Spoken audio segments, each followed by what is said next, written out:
Recording studio Ekangar सराय। छौरी बड़ी रसदार हवे, माल बड़ी बरियार हवे।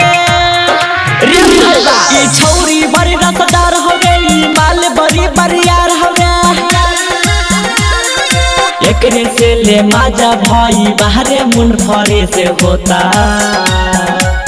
बरियारी धक्के डाल दे रंगवा थाना में भले केस होता। बरियारी धक्के डाल दे रंगवा थाना में भले केस होता।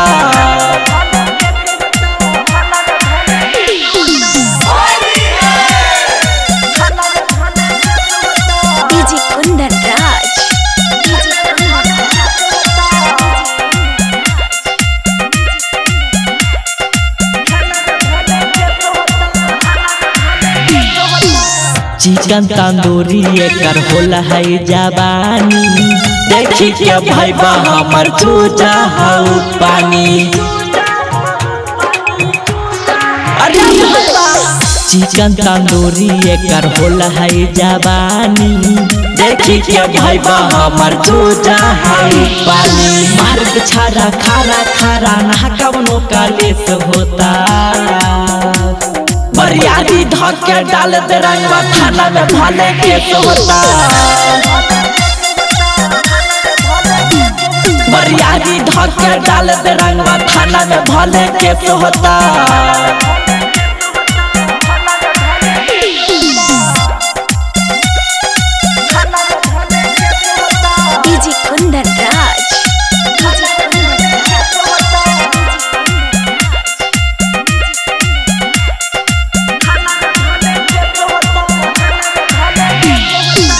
पारा पारी पीछे कारी के खारा।